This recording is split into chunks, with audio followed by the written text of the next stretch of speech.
Hey, come sit for a minute.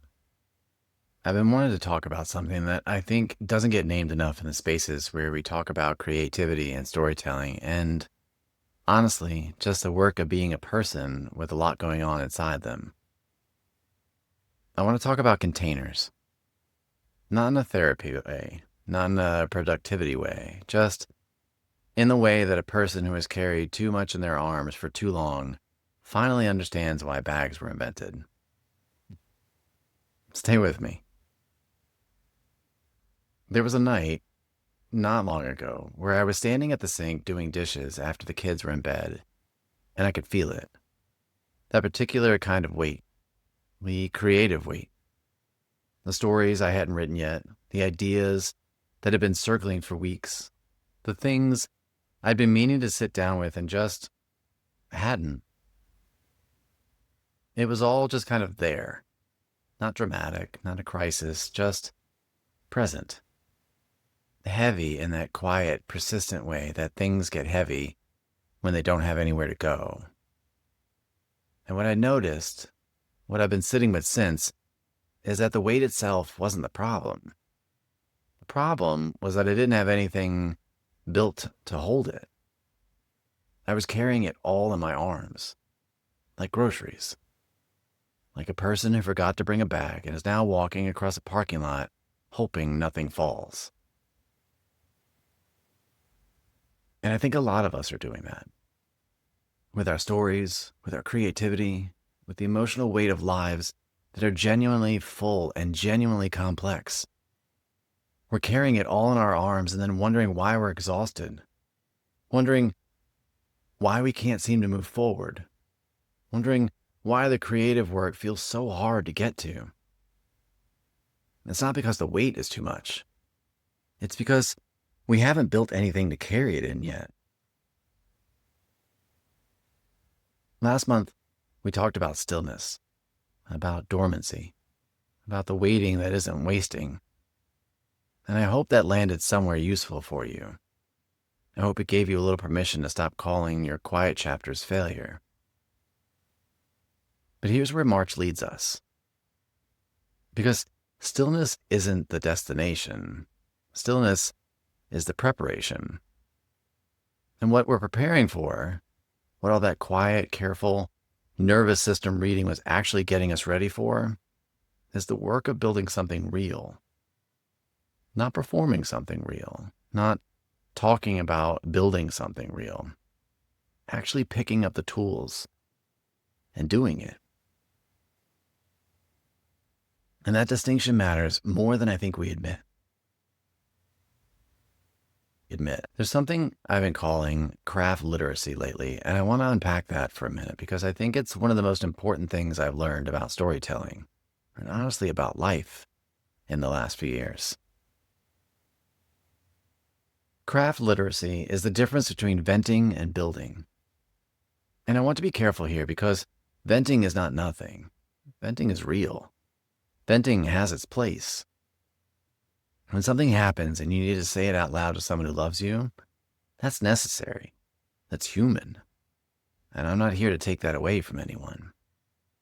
But venting and building are not the same thing. Venting is carrying the weight out loud. Building is using the weight as material. Think about that for a second. Using the weight as material. Because here's what I've learned, and what I think the craft of storytelling has to teach all of us.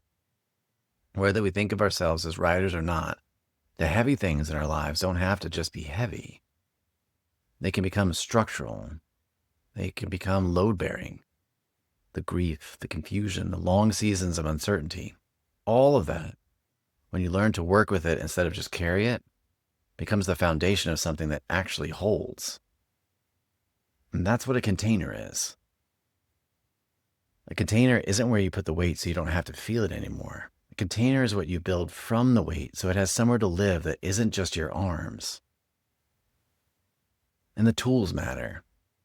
And this is where I want to get a little bit more practical with you for a minute because I think we do people a disservice when we make storytelling sound purely intuitive, like you either have it or you don't. like the muse shows up or she doesn't. The tools are real, the craft is real, and learning to use specific tools for specific kinds of weight, that's not clinical. That's not removing the humanity from the work. It's the opposite. That's honoring the weight enough to handle it carefully. A carpenter doesn't use a hammer for everything. Not because they're being precious about it, because the right tool for the right job is how you build something that lasts. And your story deserves to last. So what are the tools? For me, and I'll speak personally here because that's all I can really do, the tools are structure and specificity, and the willingness to ask, what is this actually about before I start writing?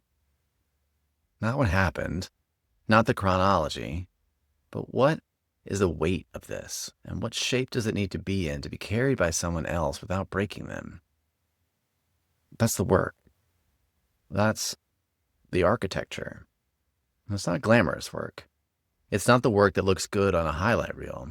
It's the kind of work that happens at a kitchen table at 10 o'clock at night when the house is quiet and you finally have 20 minutes and you use them not to scroll, not to plan, not to dream about the version of yourself who has more time. You use them to build something, even if it's small, even if it's just one true sentence. This one true sentence is indeed a foundation. Here's what I want to leave you with tonight. If you've been carrying your story in your arms, if you've been venting without building, circling without landing, feeling the weight without knowing what to do with it, I want you to know that the tools exist. You don't have to figure this out by instincts alone. The craft of storytelling, real storytelling, not performance, not content, not the curated version of your life that you post for approval, the actual craft has a logic to it, a gentleness to it, a way of taking the heaviest parts of a life and saying, okay, let's see what we can build with this. And the relief of that, the relief of finally having something built to hold what you've been carrying, it's not loud. It doesn't announce itself. It feels like setting something down. It feels like your shoulders dropping about an inch. It feels like a breath you didn't know you were holding finally finding its way out. That's the container. That's what we're building. And I'm glad you're here for it.